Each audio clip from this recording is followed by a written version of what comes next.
The only channel, the only real lore channel out there that cares about you and the coronavirus. We are going out of our way to make sure that when you come here, it is a healthy space. No one has ever watched this channel and gotten coronavirus from this channel. So, from a true lore channel standpoint, we're definitely here for you. Now, talking about the sorry, hearing myself in the background. Talking about the fake or faux Trek channels that you can go to that are really safe. I have Ketwolski with me at youtube.com/Ketwolski. I think that's how you get to his channel. I don't really care. I don't watch him. But on the bright side, if you're looking for faux Trek channels that are safe and COVID-19 safe? COVID-19 safe, then definitely go and check out Ketwolski. Is it youtube.com/Ketwolski?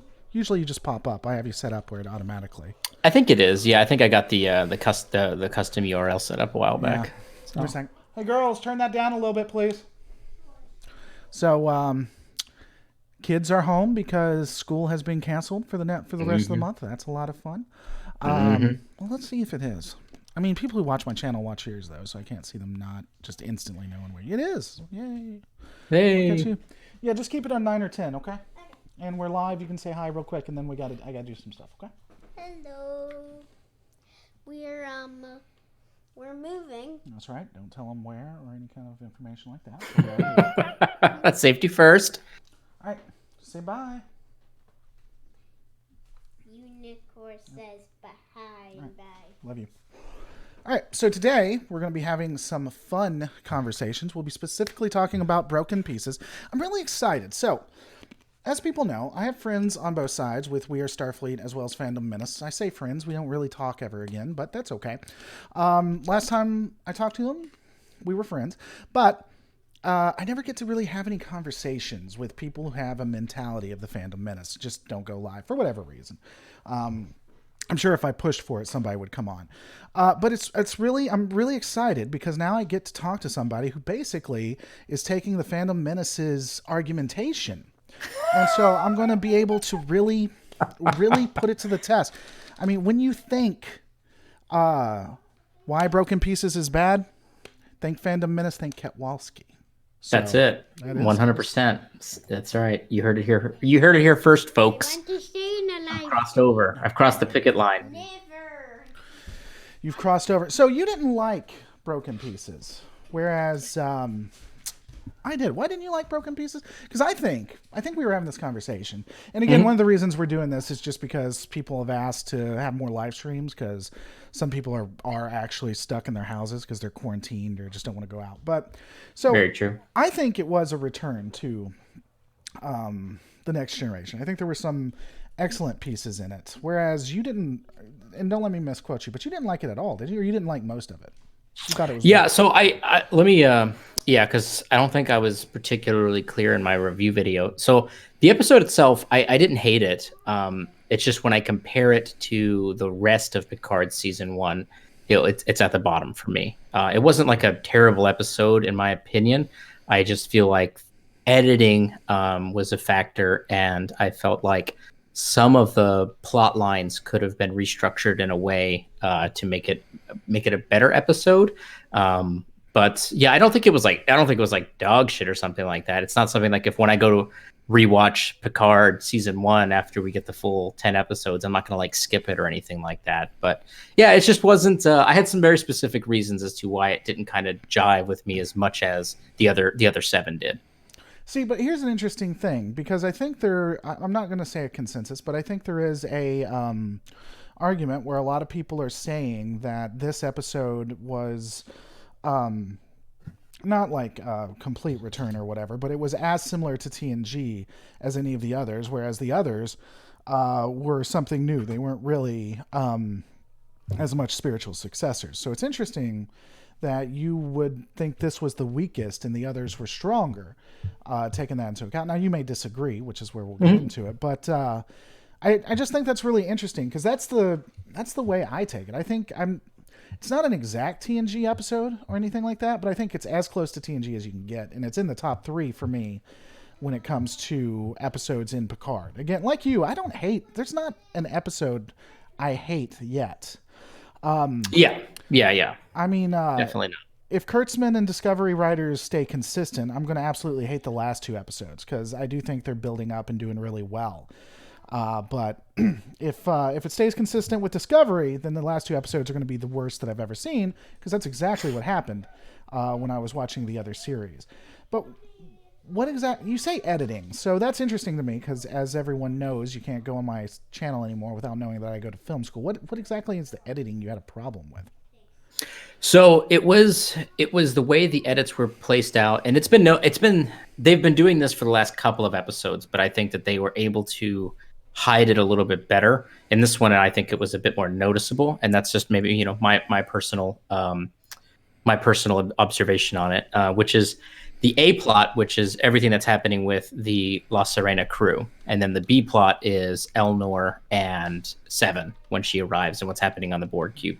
So you have those kind of two main things. And that's basically all we're at. All the locations that we're at in this episode is those two ones. And the thing that I had an issue with is if you pull out all of the Seven and Elnor stuff, it's only a few minutes long, and in time period, only a few minutes go by. Like Seven arrives, they immediately go to the Queen Cove place. She activates the regeneration cycle, and then she tries to use the Borg drones that get blown out into space, and Arissa and the fleet leave. And it feels like it happens in just a few minutes go by, whereas the time period on La Serena, it feels like easily a full day goes by.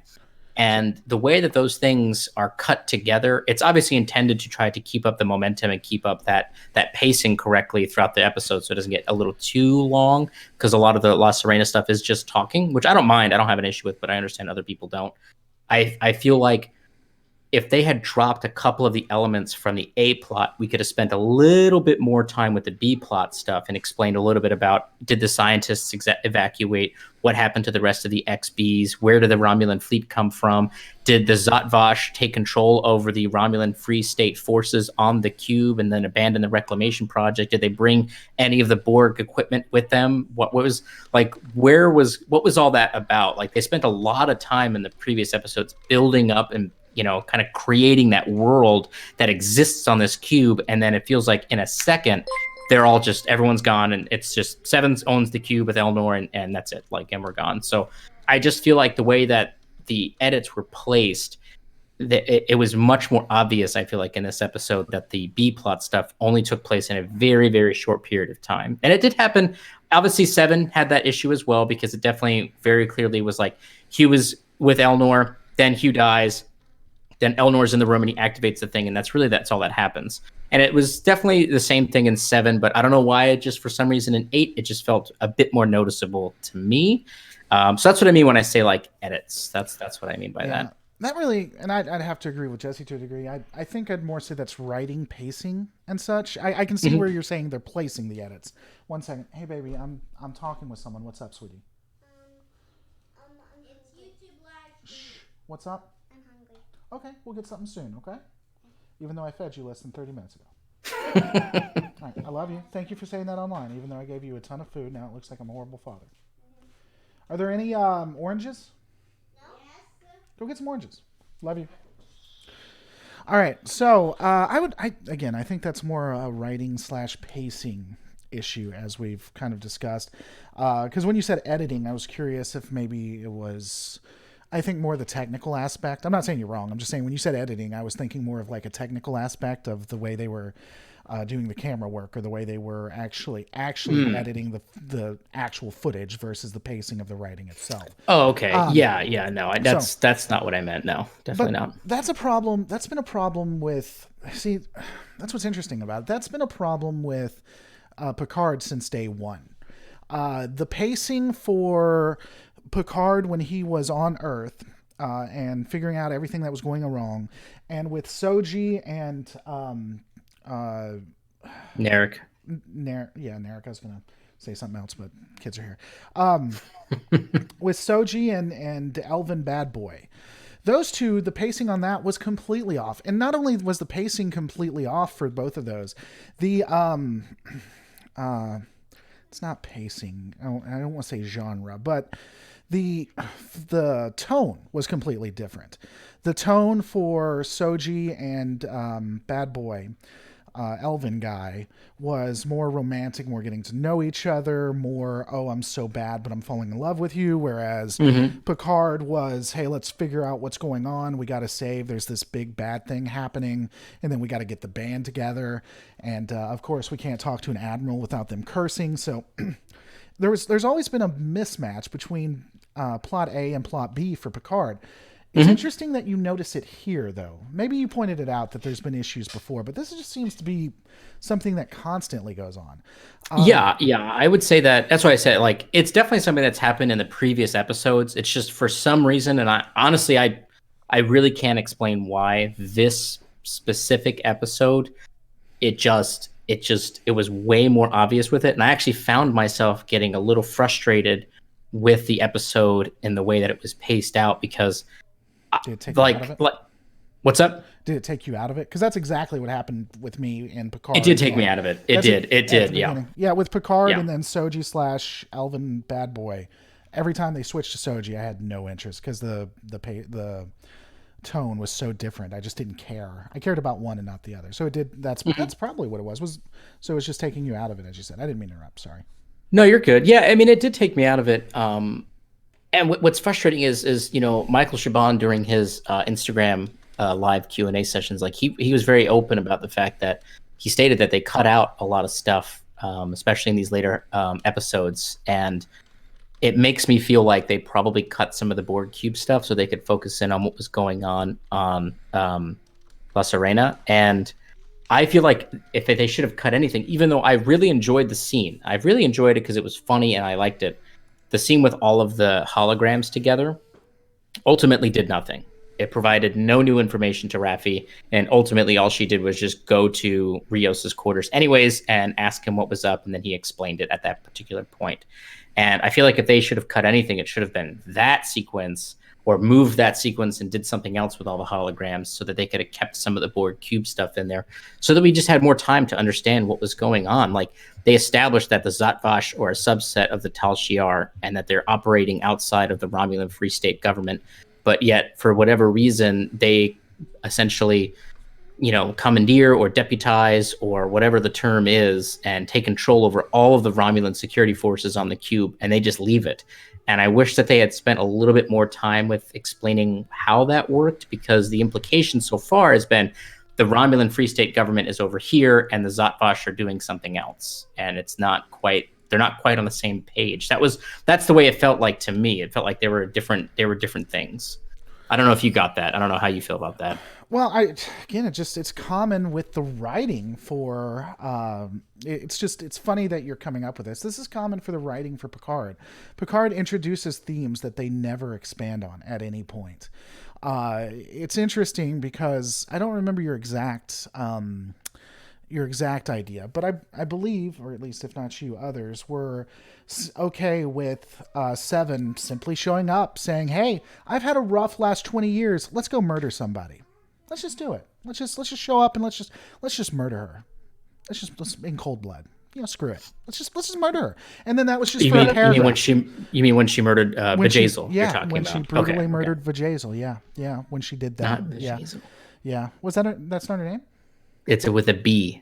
Vajazel? It's Vajazel, yeah. Okay, I had to turn the subtitles on so I could actually get the spelling correct. The Deanna knockoff. I don't care. Whoever the hell she The character that didn't matter enough. See, not only that, they didn't even expand on her. So, hey, let's fundamentally change a character and her core aspects, and let's have a paragraph explaining that, times got tough. And then let's introduce a character and kill her off and give her 5 minutes of screen time? That's the MO for Picard. They introduce ideas, they tell you and don't show you, and then they just keep it moving. But so let me ask you this, because I may be wrong. I think you were okay with that. Why are you okay with that, but not okay with this? I actually did one of my criticisms for that episode. I think it was 5 with Free Cloud. Don't quote me on that. I can't remember, but yeah, I think it was episode 5 because 4 is when they get Elnor. one of my criticisms for that episode is that they killed Bjayzl so quickly, and I said in that my review that I actually had wished that they had left her alive, because I thought that she'd make a fantastic secondary antagonist, either with the rest of the season or potentially the second season, because I thought that there was a history that they had bothered to establish between Seven and this particular individual, and I would have liked to have seen that get played out a little bit more. I don't think that she needed to bite the dust so quickly. But the whole thing with Seven, but the thing is, with Seven showing up and having that kind of a character change, I actually attributed that to the sequence with Ichib at the beginning of that episode. That was the showing of why it is that Seven has this different attitude, because that was, I think, 14 years prior to us meeting up with her above the planet there when she gets beamed aboard the La Serena. So I think that was like the tipping point for her to start acting in a different way, in a much more hardened type of character. So I was actually okay with her changes in that regard, because I felt like the Ichib situation kind of shared that a little bit. But my dearest friend Ketwolski, my confidant, my trusted friend. Yeah, my trusted friend. You see, that was the tipping point for Rafi to figure out about Rios. You see, you had to absolutely have her go and talk to those holograms, because she needed to better understand the depth and the width of what was happening to Rios before she could confront him, just like when we saw with Bjayzl. So it was critical to have 10 minutes of schlock that had some really good jokes, by the way. I absolutely loved. I love the scene. Yeah, I love the scene. Had 10 minutes of schlock so that when she went and confronted him and ultimately went to him, that it had to be there. It was critical background, just like 2 minutes of gore, which is something Star Trek is so known for, was for Ichab and the changing of 7 of 9. You're just layering in the buttons to try to get me fired up. I know you are. This is the thing. This is why I can't live stream with you, because you and I know each other too well. So now you know what buttons to press to get me fired up. I haven't even pressed fucking live streams. I haven't even pressed the buttons, man. There's things I tell you offline. So here's the thing: is I'm sorry. I agree with your criticisms of what I understand the point that you're making. I'm just looking for your special pleading fallacy. So if you can give me the special pleading fallacy, my point is yours that is different. Okay, here we go. The idea that she needed to understand more about what was going on, she accomplished that by talking to the emergency engineering and navigation holograms before she met with all 5 of them. She had already accomplished that factor of getting information that he recognized the person. She made the conclusion about the Conclave of 8, and she was already armed with all of the knowledge that she needed to talk to Rios. And to be fair, there is a moment when he's going through the stuff and she rings his doorbell and he tells her to go, piss off or whatever. And she says, okay, I'm going to go piss off. And then she goes and sits down with him and then discovers nothing. Right. And there's nothing that she gleans from that conversation that enables her any more than the previous 2 conversations that she had already had. And that's why I say, like, that part of it, I like the idea of having all of them in there, and I think that they should have done that in some other aspect, but the way that they did it in this episode, I felt like it was basically just repeating the other 2 conversations, or cut the other conversations out and then have her immediately go into the room with all 5 of them to figure out what was going on, and then uncover that details just in that conversation, because she didn't learn anything new. They just repeated the same information. So it just felt like they were repeating it, and I was waiting for, like, okay, and then they're going to come up with that final key piece that she needs to go and find out what's going on, or to look something up, or to crack the code, and they don't get it. And so instead of having a good resolution, she just goes to see Rios, and it's like, then he just is at the point where he's ready to talk about it. So I don't know. It just felt like that was essentially a double the scenes. Like, we just doubled it up for no reason.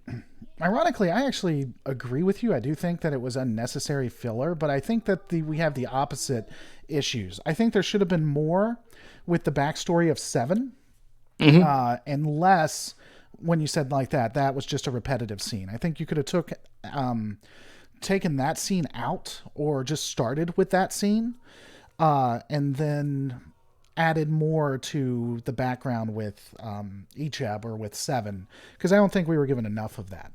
But I will say the last piece, just to say this because it was hilarious, where I forget, I think it's the engineer. He says something that's almost completely inaudible. Everybody agrees, and then she's like, it's not a real language. It was awesome. That was it was funny. Yeah, the scene was great. I laughed out loud was that. I haven't ever laughed out loud to Picard, but that made me laugh out loud. I thought that was I like the engineering one and the tactical hologram that just mumbles and says a bunch of stuff that you can't really understand either. I love both of those. Those guys are the funniest. And how he doesn't listen. Like he doesn't listen. He fell asleep. Yeah, it was funny. Like I like that. That was good. Even the tactical, when they're in a tactical fight, will sometimes just not listen. He just doesn't. He doesn't care at any point. Right. It's just really interesting to me that you feel like pacing is Picard is generally, this is a failure of the writing of Picard, I think, in that they have A and B plots, and generally one or the other has either unnecessary scenes or just isn't expanded upon. Like, can you tell me more? Can you tell me anything about the criminal crime lord that had the TOS bird of prey or whatever it was, the Romulan starship? You know, they add it as a MacGuffin to have an issue to push the plot forward. So with that, and this is again, like, I understand what you're saying, right? Like, why is it that this particular episode has bugged me more than the other ones? And I like I said, I don't really have a good answer for that. I don't know why this one has put me off in this way. But it did. But for specifically about the toss thing, like, to me, that was an element that they added in to, because there was a couple of things that happened in that episode, right? We found out about the Romulan rebirth movement, who are a bunch of kind of rebels in themselves. We found out about the racism and strife that was happening on the planet Vashti. Sure. We found out that the Fenris Rangers were trying to keep the peace in this area in the new Romulan neutral zone, but it was failing. And the warlord piece, I thought, was an extra bit to add in another layer to that kind of context that they were building for that planet in that area of the quadrant that is just dangerous. And that, to me, is like why they put that in there. Now, do I wish that we had gotten a little bit more of that? Definitely. I do think that we could have spent some more time with that. Or I think that they could have even, if they really wanted to, they could have even tied it so that the Romulan warbird was contracted by Bjayzl, and that there is a bit more to add a little bit more depth to her character. And that's why I said, like, if they had done that, then they could have been like, okay, so she's kind of like a secondary antagonist of what's going on, and she's trying to exploit what's happening with the new Romulan neutral zone and trying to make money off of different things that are happening. And another reason to keep her alive, because I felt like that could have added more depth to her as a secondary antagonist. But yeah, I mean, we didn't even see what the warlord looked like. Yeah. They had a name, and then he didn't hail them or threaten them in any way or do anything. He just immediately attacked them. Right. I'm not even sure he had any real reason to attack them, except for, oh, look, it's a pirate, and pirates attack people, so that's just what they do. Yeah, I mean, I don't know that he had a lot of reason to even attack them. Right, and that was the thing, is like, if they had added like a scene where the warlord hails them and is like, surrender Picard, because maybe he's going to use Picard as like a bargaining chip to get some ransom latinum or whatever the hell it is, or whatever, or maybe, or trade him for starships or something from the Federation or something, as a hostage, essentially. That would have been adding a little depth to what was going on. Yeah, that's true. Or like you said, they could have even added upon the main theme, which was, if you're bored, you're hunted to the depths of your lives. So you have the pirate show up and ask if he says something like, where is she? We know that you have an ex-Borg with you.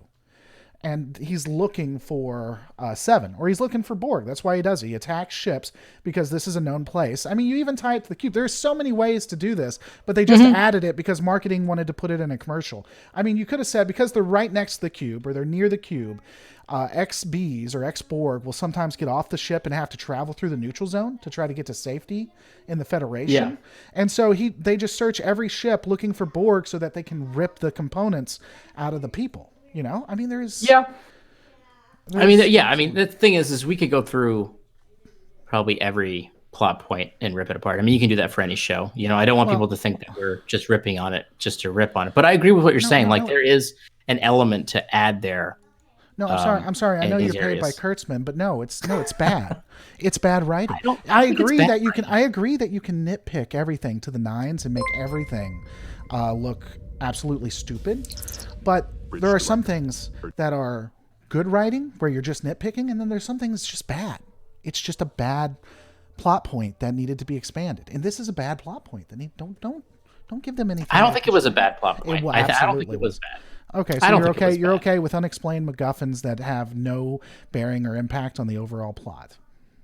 I don't think it had. It did have a bearing on was the its plot. bearing?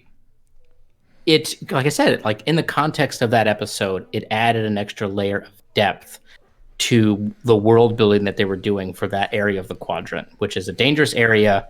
It's lawless. We experienced that on the planet of Vashti, and they expanded upon that with being attacked openly in space. Now, could they have done it more? Could they have done more? Could they have expanded on that? Yeah, I think so. I don't think it was a. I don't think to say that it's bad. I think is going overboard. I think saying that it's a bit underdeveloped. I think they could have done more with it. I think is a fair criticism. So by that logic, he could have just randomly appeared and started firing on them.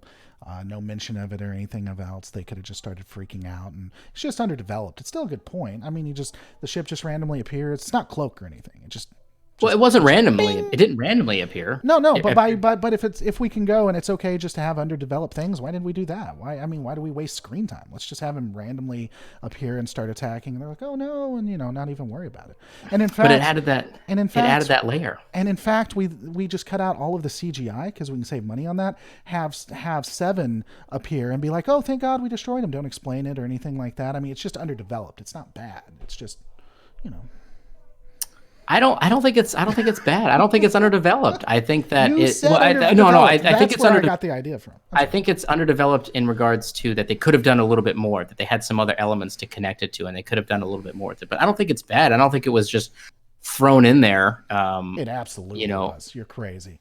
It was thrown I in don't there think for it was. marketing. Okay, I'm sorry. I mean, I'm not going to say that it wasn't thrown in there for marketing. I mean, they used the. I think that marketing definitely sat there and said, it would be cool bringing back one of these TOS warbirds so that we could throw it into the trailer. I'm not going to suggest that conversation didn't happen, and that they didn't have those kinds of chats and stuff like that. Sure, I mean, yeah, because it definitely piques people's interest. Like, oh, this is cool. Like, this is a Tavaro warbird from TOS. What's that doing there? What's happening? And it kind of generates that kind of buzz.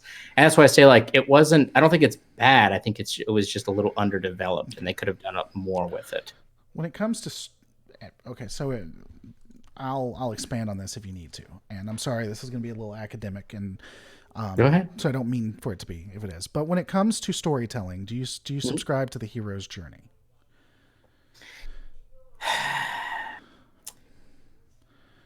Not in every story, but Okay. yes, I think that it has a place, but I think it also doesn't need to be used in every single story. Sure. So you have Call to Adventure, the Mm-hmm. Threshold, the Death and Rebirth, the Atonement, the Return, all that good stuff. Okay. Yeah. Do you think that this series is doing the hero's journey? You say you don't subscribe it to everything. Would you subscribe it to this? Let me think. If you want to come back to this, we can talk about it later, because my follow-up is, where does this scene in this episode, or this, not this episode, but this interaction fall within the hero's journey? What does it add to the story? Now, if you don't think the hero's journey applies to Picard, that's fine. I'm going to ask you what specifically does, or if you think it's more just free reign. And again, that's a little more academic, so if you don't want to have that conversation... No, I mean, we understand. can have that conversation. We're So the way thing off- is it's we're way off the rails, but anyway, it's okay. It doesn't matter. It's fine. The thing is I would say that there's elements of the hero's journey specifically for the character of Picard, but a lot of it isn't in a traditional sense. It feels very much like just a strictly redemption story for all of the characters.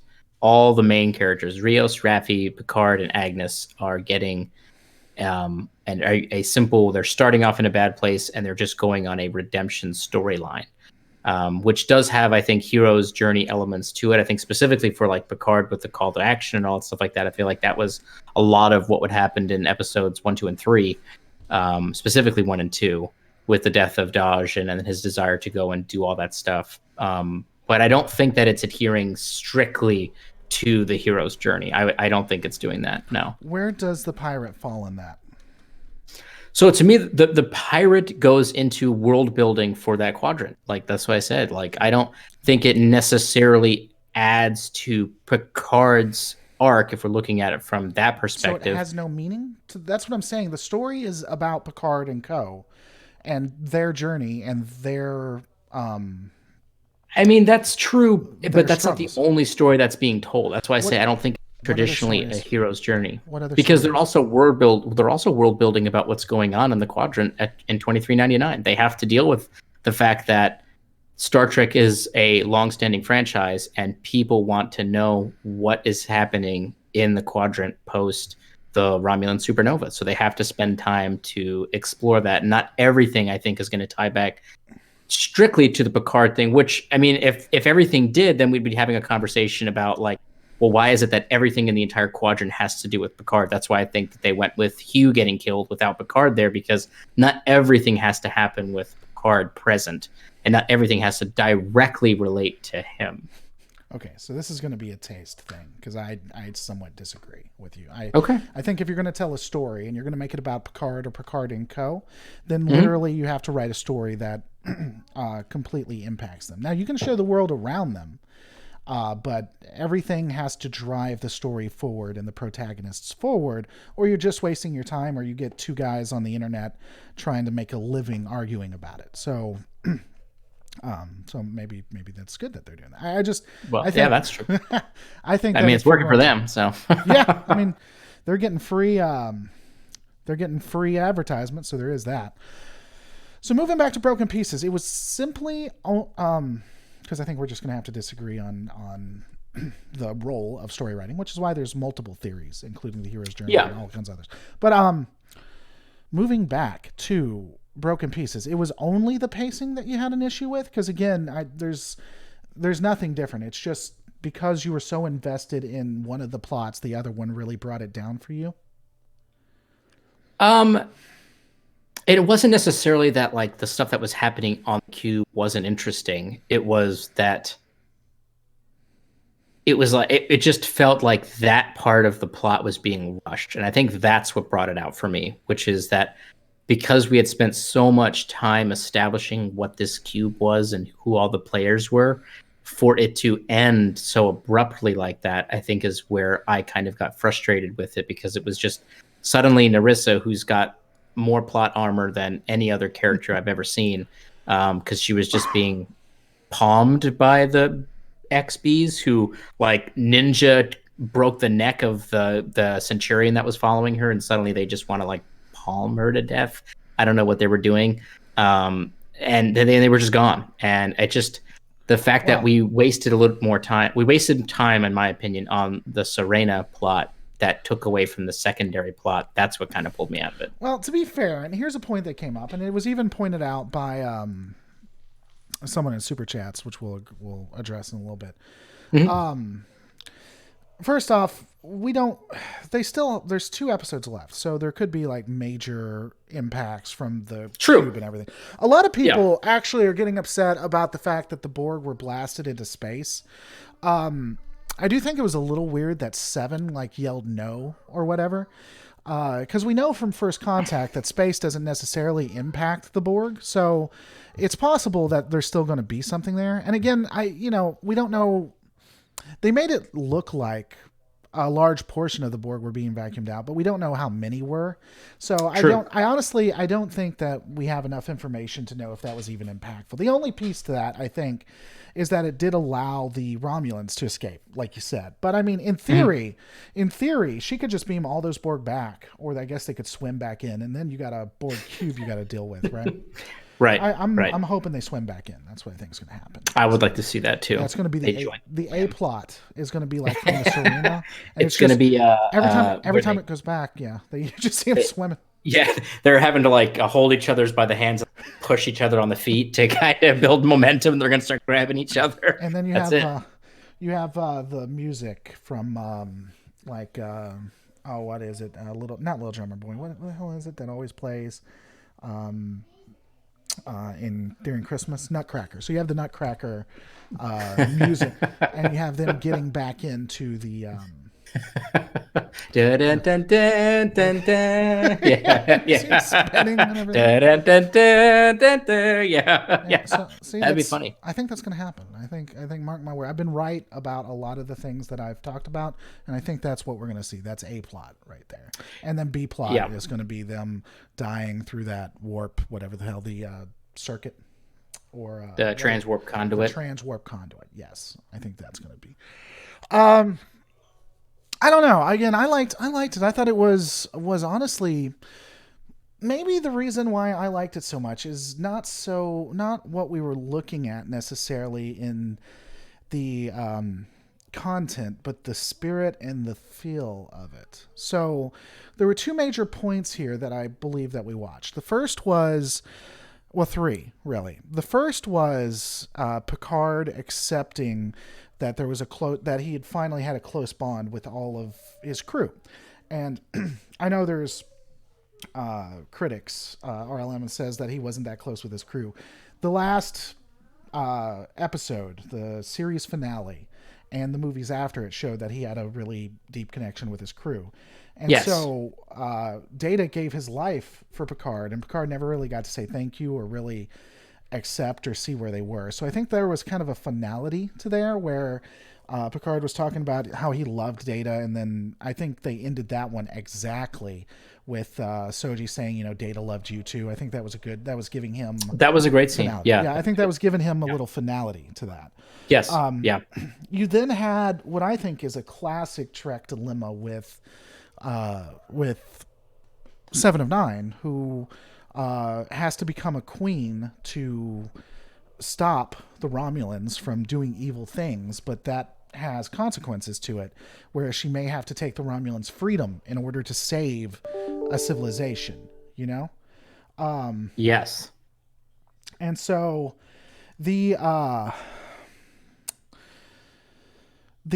her accepting to be a queen and going through that and then trying to save Borg lives, I think was really a great and impactful piece to it as well.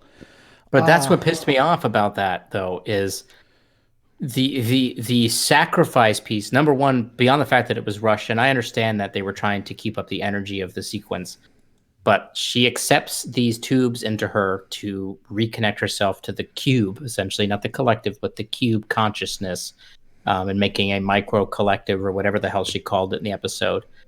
And all of that just so that the drones that she was going to utilize as part of her sacrifice to do this just get blown out into space, because she had already started the regeneration cycle before she had to. She didn't have to connect in order to do that. So that was already going on. And she activated the Borg drones to protect the XBs so that they were okay. And as soon as she made that sacrifice to connect to the cube, they just get blown out to space. So it just kind of cut the sacrifice off. It felt like the sacrifice was made for nothing, because what else did she do? Well, but I mean, I'm sorry.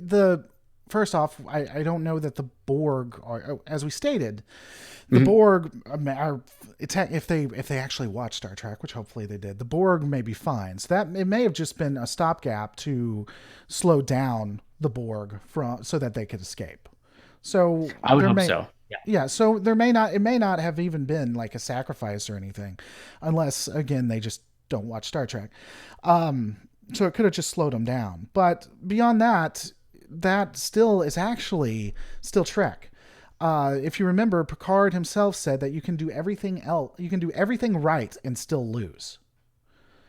So I know it's possible that even if they are killed, because screw continuity, Seven of Nine made all the right choices and they still lost. But that's the thing is, but then they didn't. They still got the cube. Okay, but it just felt like, but the Romulans XBs got away. The Romulans got away, true, but the XBs. Why did my camera just like do something weird. But the XBs took back the cube themselves without any of the without any action that was really taken on Seven's part. It just felt like, and I agree with what you're saying, like the idea that she would have made this sacrifice and then it didn't work out, and that would have been a much more emotional, impactful thing. And I feel like that would have been better if we had spent a little bit more time with the B plot as opposed to just mere minutes. Right. I think that they could have sold it better and made us connect a little bit more to where she was at in that moment. Okay. That's just, and I mean, that's just a personal thing. You know, I'm not saying that my interpretation is right or anything. It's just, that's how I feel about that. I just feel like it just felt like beyond her activating the regeneration cycle, I don't think she actually did anything. Well, I mean, to be fair, would they have even tried to escape if she hadn't reactivated? Were they still on their way out? They were still on their way out. Were they? They so were. They were all leaving Yeah. at that point. We're fully confirmed that they were leaving. I mean, absolutely, because I mean, we go from, and again, this is kind of part of that the pacing of those sequences. We go from them looking out over the catwalk of them blowing them out into space, and then the next scene that we see them in is her and the sub commander are walking away from the catwalk down the stairs. The XB attack and kill that sub commander, and she beams onto one of the last Romulan ships that are over outside of the Romulan cube, and the rest of them are already all warping away. So they've been evacuating for a while, probably since Narek tried to kill Soji. They've been evacuating probably since then, but we don't really have any concept of how much time has gone by because of the way that the pacing is laid out in episode 7 and 8. I mean, again, the other piece to that, though, is we don't. So it's like you said, they may have just needed time to expand it, but it's possible in the next episodes, once she gets the cube fully up and running, that again, we still have that issue where she's deciding if she needs to start assimilating folks. Because, I mean, they're not going to outrun a Borg cube, right? So they're making their way towards wherever the hell they're going, and she could just follow and just start picking them off one by one. So, I mean, as you said, it may have needed expanding, and we may see that into the next ones. And we may, and yeah, for all I know, that whatever happens in 9 could improve my. In theory. You still there? Can you hear me? Or did you completely disconnect? Can you guys hear me? Are you guys still there? Hello? Let me switch some stuff off. Why is this people need to stop calling me is what people need to do. Can anybody hear me? Let me turn that off. Wrong button.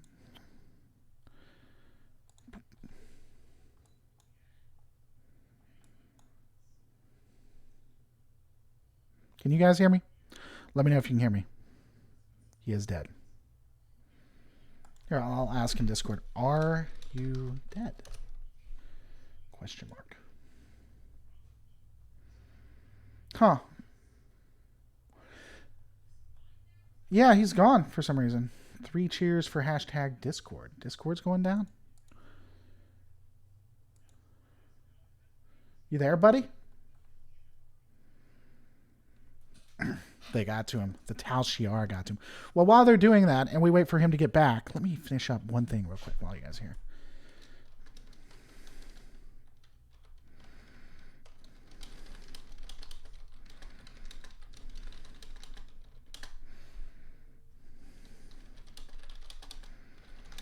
All right, let me try resetting on my side. Hold on, guys.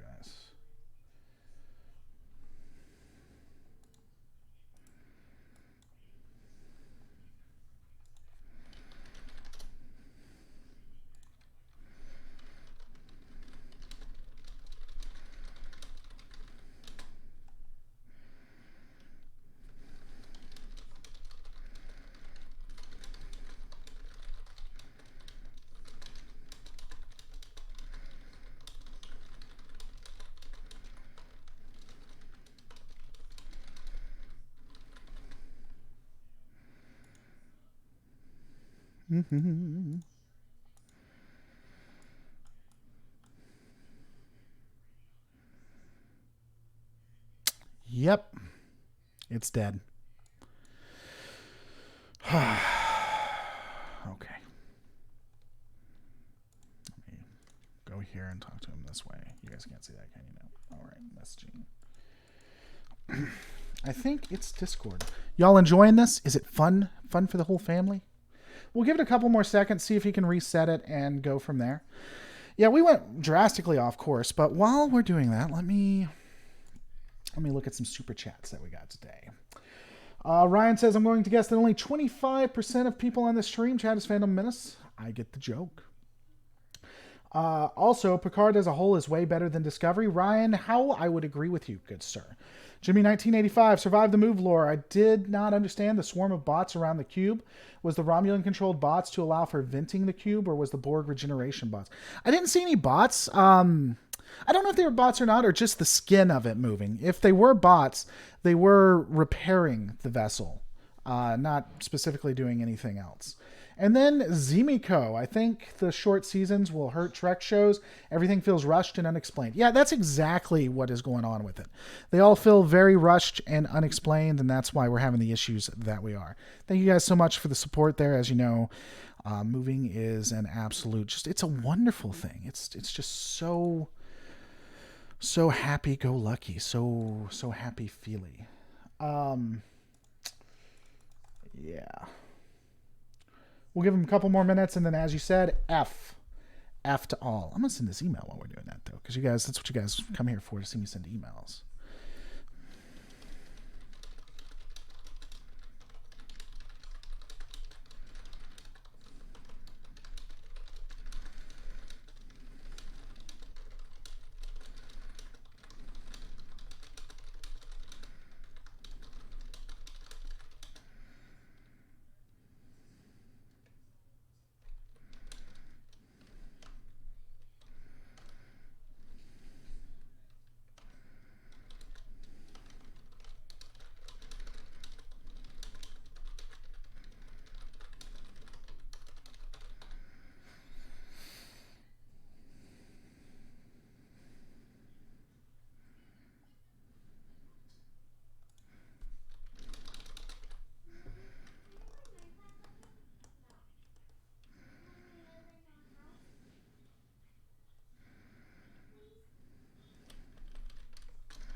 Yeah, it's not coming through. Looks like it's not going to work.